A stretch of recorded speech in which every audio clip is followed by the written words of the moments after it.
Olá, seja muito bem-vindo ao Tempo de Cidadania. O nosso entrevistado de hoje é jornalista, é marqueteiro. Eu falo com Sávio Hacrat. Seja muito bem-vindo ao nosso Tempo de Cidadania, Sávio. Oi, Suelen. Alegria estar aqui com você. Já vi alguns programas do Tempo de Cidadania, muito bem, você está conduzindo muito bem, parabéns. É isso aí, a gente está precisando disso, de colocar boas ideias, né, nas redes sociais. E parabéns aí pelo trabalho, pelo seu trabalho e pelo Tempo de Cidadania. Muito obrigada, Sávio. Queria até começar aqui essa nossa conversa sabendo melhor um pouquinho da sua história. Tem história, começou muito cedo na política, como militante na universidade, enquanto jornalista, foi isso mesmo? É isso, Suelen. Eu, já na universidade, eu fui. Naquela época, já fui presidente do centro acadêmico, né, do Xixila, né, o Centro de Ciência Humanas, Letras e Artes, né? Ajudei a reorganizar a União Nacional dos Estudantes, UNE, que naquela época era fechada, não tinha eleição. O DCE também não era eleição direta. Então, a gente travou uma luta muito grande para reconquistar isso aí. Depois que eu me formei, eu enveredei pelo jornalismo, né? Eu terminei comunicação e trabalhei aqui na TV Universitária, no Diário de Natal, no RN Econômico, no Jornal República, na Rádio Rural, né? E na Rede Globo Nordeste, que aquela época aqui não havia sinal, não tinha TV Globo local, né? Aqui só tinha TVU. Então, eu trabalhava para a Rede Globo Nordeste em Recife. Então, tive envolvido isso aí. Aqui ajudei a fundar o Sindicato de Jornalistas Profissionais do Rio Grande do Norte. Fui seu segundo presidente, né? Depois, ajudei também a fundar aqui a Cooperativa dos Jornalistas do Rio Grande do Norte. Também fui presidente da Cooperativa dos Jornalistas, quando na época a gente lançou um jornal aqui, Salário Mínimo, que era um jornal de resistência à ditadura, né? Um jornal de combate, um jornal político muito forte, defesa das causas populares, dos interesses dos mais pobres, enfim. Então, é um pouco de minha história assim, de estudante profissional, passa por aí. Depois eu vou morar em Brasília, em 1985, né? E me envolvo mais com o marketing político. Na verdade, quando o marketing político começa a dar os seus primeiros passos do ponto de vista profissional no Brasil, né? Que descamba mesmo na eleição presidencial de 1989, na qual, naquele ano, eu tive a honra de coordenar uma eleição presidencial importante, que foi a eleição, a candidatura de Mário Covas, que era candidato a presidente pelo PSDB. Né? Eu tenho muito orgulho de ter coordenado aquela campanha, ter montado uma estrutura enorme no Brasil para fazer aquela campanha, era a primeira eleição presidencial e tal. Então, de uma certa forma, eu marquei minha presença na história do marketing político no Brasil, nesse momento, na medida em que estava à frente de uma campanha presidencial. Sávio, você também teve uma grande experiência com o então ministro Aloysio Alves, não foi isso, no seu tempo em Brasília? Conta pra gente como foi. Verdade. Eu fui assessor de imprensa de Aloysio Alves, inicialmente. Antônio Melo, meu amigo, meu compadre, era o coordenador de comunicação e eu era o assessor de imprensa. Depois, Melo sai, volta para Natal, quando vem instalar aqui a TV Cabugi, né? Enfim, a Tribuna do Norte estava passando por uma reforma, e eu assumo a coordenadoria de comunicação. Então, Aloysio Alves, eu reputo ser o maior liderança política do século passado no Rio Grande do Norte. Né? E, neste século, ainda não surgiu ninguém com capacidade de superar a força, a capacidade política, a inteligência, né? O carisma popular de Aloysio. Aloysio continua sendo, ainda, do ponto de vista histórico, a grande liderança popular política no Rio Grande do Norte. Né? Era um cara fantástico, fácil de trabalhar. Né? Eu assessorei durante 2 ou 3 anos. Muito simples, objetivo. Olha, isso pode, isso não pode. Era pão, pão, queijo, queijo com ele. Não tinha enrolada com a Luísa. Dizia, sabe, vamos fazer isso. Eu chegava, ministro, olha, estou pensando nisso, eles façam. Outra vez chegava, ministro, pensei nisso, não, isso não dá certo, não vamos fazer e tal. Então, ele era objetivo, era fácil, as reuniões com a Luísa eram muito simples, bem objetivas. Então, e foi um grande ministro, né? Foi o cara que, hoje, toda essa coisa que está acontecendo no Nordeste, a transposição do São Francisco, na verdade, começa com a Aloysio, lá, então, ministro de Itamar. Eu já não trabalhava mais com ele, né? Quando ele coloca o projeto de transposição do São Francisco. Né? Enfim, eu tenho muito orgulho de ter trabalhado com o Aloysio, foi um grande líder político aqui no Estado. Eu aprendi muito com ele, né? Aprendi muito vendo as suas reuniões, enfim. Participava com ele de reuniões com o presidente da República, outros ministros, senadores, governadores, enfim. Então, foi um prazer. Flávio, a gente tem aqui uma figura de referência, no caso, o ministro Aloysio Alves. E aí era uma próxima pergunta que eu ia lhe fazer, se tinha alguém aqui que poderia concorrer com a Aloysio sobre... Você já disse que não nesse título, mas na sua percepção hoje, como jornalista, como analista do cenário político, quem é o nome que você vê que pode ser uma grande pessoa assim, na política, que pode fazer muito e pode ser um exemplo?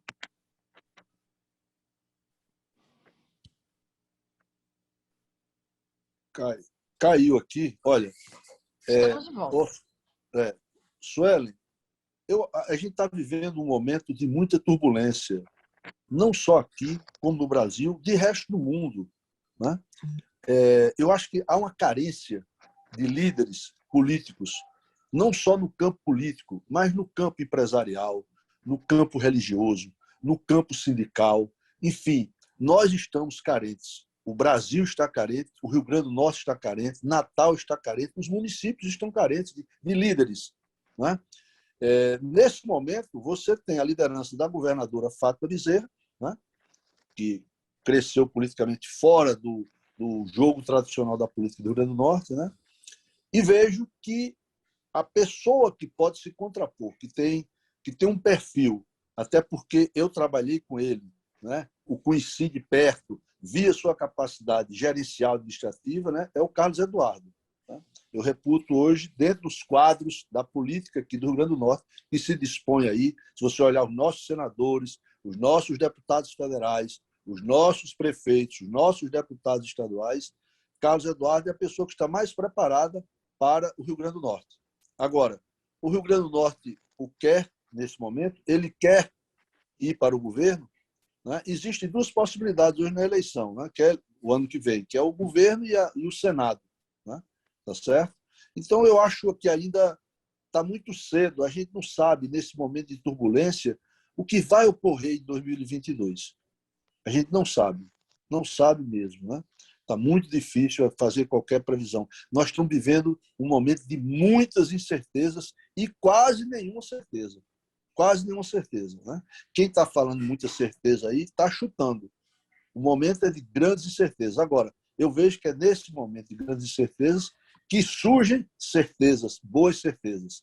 Tá certo? Vão surgir aí, vão aparecer pessoas.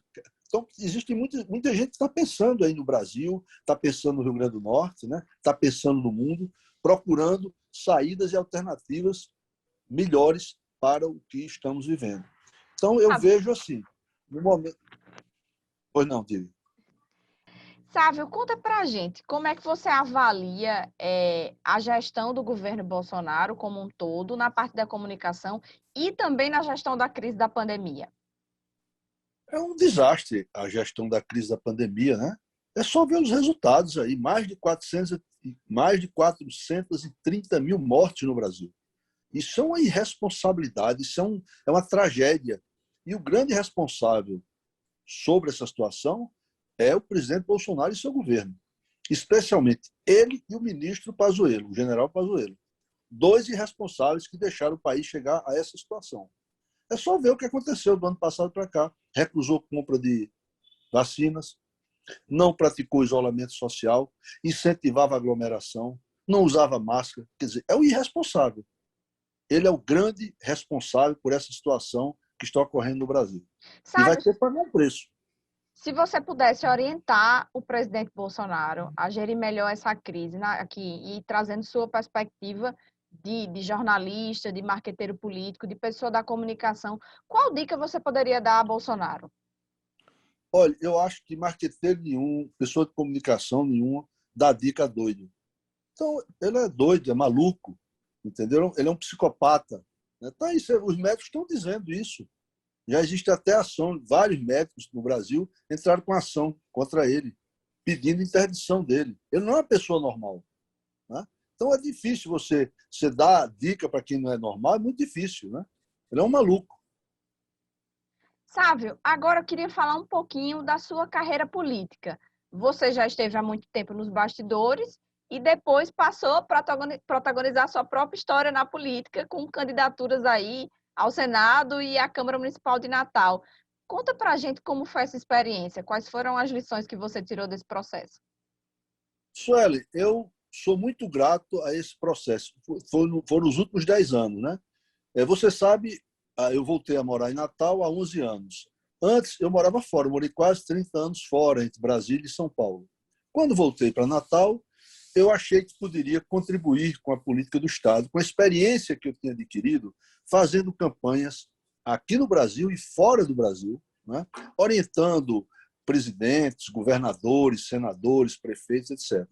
Achei que eu poderia contribuir com a política aqui do Estado. Me candidatei, não tive sucesso eleitoral, mas não me arrependo de nada.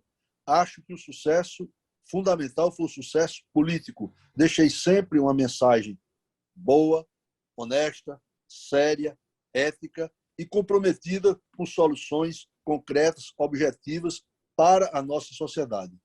Infelizmente, não veio o resultado eleitoral, mas isso faz parte do jogo. A democracia é isso aí. Uns ganham, outros perdem. Eu perdi eleitoralmente, mas acho que ganhei politicamente e que contribuí com a política do Estado. Sabe, o ano passado estávamos em pandemia e mesmo assim a campanha aconteceu, tivemos eleições. E aí, para você, a sua avaliação, quem mais ganhou com a campanha do ano passado? Naquele formato, sem contato físico, não é? Ou com contato É, o limitado? ano, o ano passado foi eleição de prefeito, né? Eleição de prefeitos e vereadores, né? Eu acho que quem estava no poder tinha mais chance, né? Por exemplo, aqui o atual prefeito era candidato à reeleição, o Álvaro Dias. Uma campanha que não tinha corpo a corpo, não tinha a rua, que os candidatos não podiam falar diretamente com os eleitores, era apenas virtualmente, ele levava vantagem muito grande. Primeiro, porque ele estava com a máquina pública na mão, como prefeito, fazendo inaugurações, indo aos locais e tal, enquanto os outros candidatos tinham muita dificuldade, né, de fazer isso. Então, ele tem uma vantagem, beneficiou a quem estava no mandato, a quem estava sentado na cadeira, na prefeitura, né? Então, os grandes beneficiados foram os prefeitos.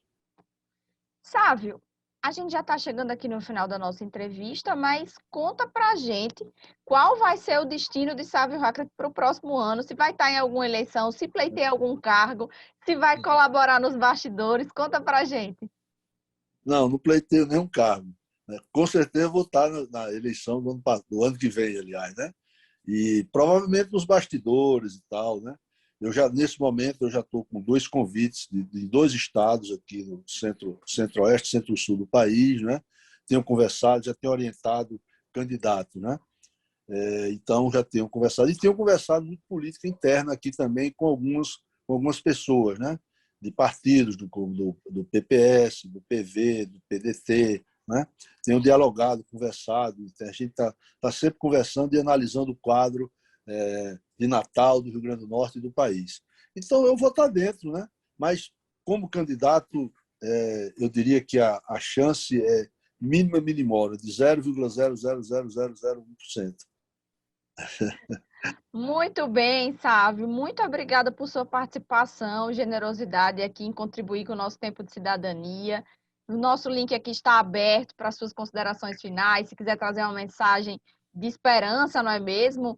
E até mesmo para tocar no coração dos novos políticos, fique à vontade, está aqui o nosso espaço. Sueli, eu que agradeço a você, ao Tempo de Cidadania. Eu tenho acompanhado no YouTube os programas que você faz, as entrevistas muito boas. Muito obrigado, né? A minha contribuição é pequena, mas é o que eu posso dar nesse momento aí ao Tempo de Cidadania e àqueles que vão nos assistir. Um grande beijo para você e para todos que participam do Tempo de Cidadania. Muito obrigada, Sávio. A você, obrigada a paciência. E aqui a audiência. Se inscreve no nosso canal para ver mais entrevistas como essa. Até a próxima. Tchau, tchau.